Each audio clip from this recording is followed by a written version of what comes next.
Welcome to USA News Channel.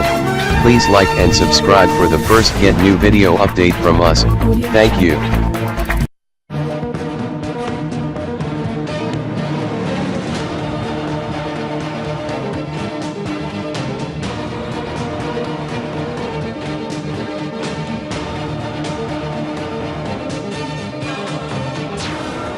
Experts in the US are still running analysis on a missile test the North carried out in late November.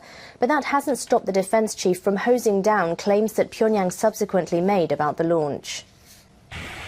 Leaders in Pyongyang described the launch of the new intercontinental ballistic missile, the Hwasong-15, as a success. They said it proved that they can now deliver a heavy nuclear warhead to anywhere on the US mainland. Defense Secretary Jim Mattis rejected the claim. He said the North has yet to show that it's a credible threat to the US. US government sources have told NHK that the North hasn't shown that it can get an ICBM warhead to survive re-entry into the atmosphere. A US research group says the Hwasong-15 may be able to reach the US mainland, but would experience problems on re-entry. North Korea vowing to beef up their nuclear arsenal as nations around the world warn them it's time to stop. Dictator Kim Jong-un telling scientists he wants to increase the quality and number of deadly weapons. But Secretary of State Rex Tillerson says now is the time for diplomacy. We're ready to talk anytime North Korea would like to talk. And we're ready to have the first meeting without precondition. It's not realistic to say we're only going to talk if you come to the table ready to give up your program. They have too much invested in it. Last month, North Korea launched its most advanced missile yet, potentially capable of striking anywhere in the U.S. U.S. President Donald Trump says he's still waiting to see what happens on North Korea. He was trying to avoid giving an immediate response to a question on whether he supports unconditional dialogue with Pyongyang. President Trump said he's hoping for a breakthrough and that the U.S. has a lot of support from other nations on its North Korea policy. His remarks come a few days after Secretary of State Rex Tillerson said the U.S. is willing to hold talks with the North without preconditions. President Trump also said he asked Russia for more help resolving the North Korean issue during his recent phone call with President Vladimir Putin. The UN Secretary General has said he is deeply concerned by the risk of military conflict on the Korean Peninsula resulting from an unintended escalation or miscalculation and has called on North Korea to reopen channels of communication. Speaking at a Security Council meeting in New York on Friday, Antonio Guterres criticized the regime's continued development of nuclear weapons and missiles this year. But he said dialogue was essential to lower risk and reduce tensions, as military action would have been devastating and unpredictable consequences. He also offered the UN as an impartial intermediary in this endeavour. The Secretary General's remarks echo the words of Under-Secretary Jeffrey Feltman, who earlier this month was the first senior UN official to visit the regime in 6 years. He described an urgent need to reopen communication, but also said Pyongyang is unlikely to open talks until it has a full nuclear deterrent capabilities. 5,000 armed security will be deployed to the February Games. Please keep in mind that accidents always happen when no one has expected. This as South Korea is reportedly asking the U.S. to delay joint military exercises until all the Winter Games are over. Pyongyang sees the exercises as rehearsals for war. If it doesn't have a major impact on the readiness of U.S. and South Korean forces to defend South Korea, then I think that it's fine. There were, in fact, more drills this week by the U.S. and allies in the waters off the Korean Peninsula. And Kim Jong-un was cheering on his side, meeting with officials and scientists behind the recent launch of an ICBM capable of targeting the U.S.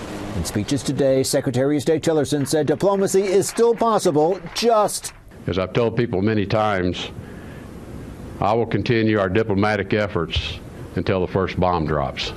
Amid a footnote from another era of U.S.-North Korea tensions. 77-year-old Charles Robert Jenkins has died. As a U.S. soldier in 1965, he defected to North Korea and was used for the North propaganda. He'd later marry a Japanese abductee and return to her home in 2004, where the U.S. gave him a token sentence for desertion.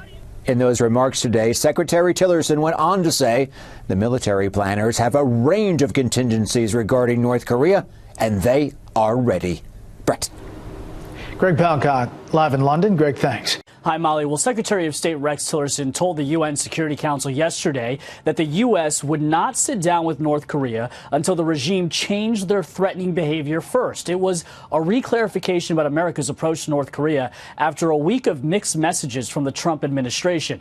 The administration has said that they would only negotiate with North Korea under the precondition that the regime agrees to end their nuclear program. But earlier this week, Tillerson signaled a change, saying the U.S. was open to talk to the regime right away, citing that it was unrealistic to expect North Korea to give up its nukes first before negotiations. Now, the White House distanced themselves from Tillerson's comments, and on Friday, Tillerson reiterated that the U.S. has not changed its approach. The week's confusion fueled speculation the president and his top diplomat are at odds. And yesterday, Tillerson said he's on the same page as his boss. The president's policy on North Korea is quite clear, and there's no daylight at all between the president's policy and the pursuit of that policy. And the president, I think, has been very clear that we're going to lead this pressure campaign. We're going to unite the international community, and we're going to keep the pressure as much as we can and increase it where possible. Right, so the Secretary of State urging the world to continue pressuring and sanctioning North Korea in the hopes that it will cripple their economy, leaving them no choice but to come to the negotiating table. This, as there is some concern that Kim Jong-un may be planning another missile launch to mark the 6-year anniversary of his father's death, the late Kim Jong-il. Now, last month, North Korea tested a new type of intercontinental missile capable of reaching the U.S., Molly. U.S. Defense Secretary Jim Mattis said Friday he does not believe that this new ICBM is a capable threat against the U.S. right now. So that also is a new development. Great report. Once again, we hear Tillerson clarifying that he is on the same page as his boss. We will see how things go going forward. Brian, thank you. Yep. North Korean media are calling for people to unite under leader Kim Jong-un on the 6th anniversary of his father's death.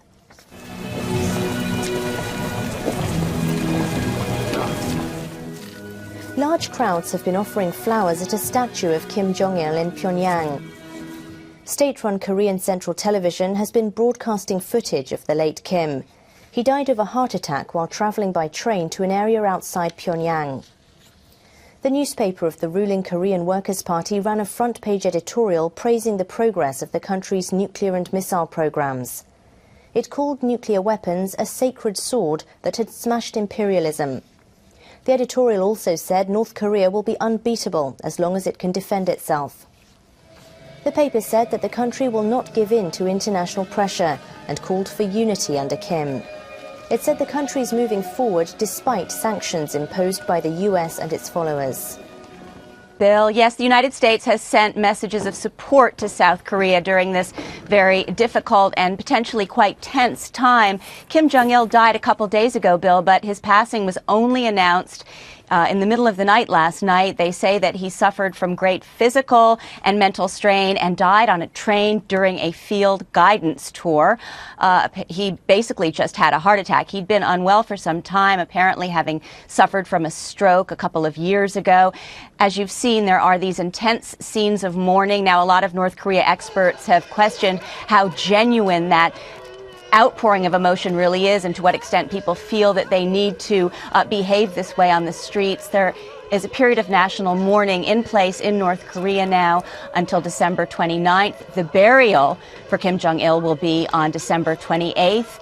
The understanding that we have is that his son, Kim Jong-un, his youngest son, who is 20-something and with very little experience, will be taking over. He was recently anointed as the heir apparent, and now we'll just have to see how he is accepted by the military and the security apparatus, Bill. Frankly, there is so much we do not know about his son. What impact does the father's death have? How do we measure that now, Amy? Right. Well, Bill, I think the biggest concern that people have is that Kim Jong-un, this apparent successor, may feel he has to prove his mettle in this period, not wanting to show any weakness. This test firing of a missile, though, it needs to be said, has been dismissed by both South Korean officials and U.S. officials as being a routine exercise and not having anything to do with the passing of the North Korean leader. But it is a period now of uncertainty. Some have said the next 24 to 48 hours will be very important in terms of seeing what develops. Nuclear talks, of course, had started to look like they might get back on track over the summer. It's not clear how this will set that process back. The six-nation talks, which had been very key in trying to get North Korea to stand down from its nuclear program, had stopped 3 years ago.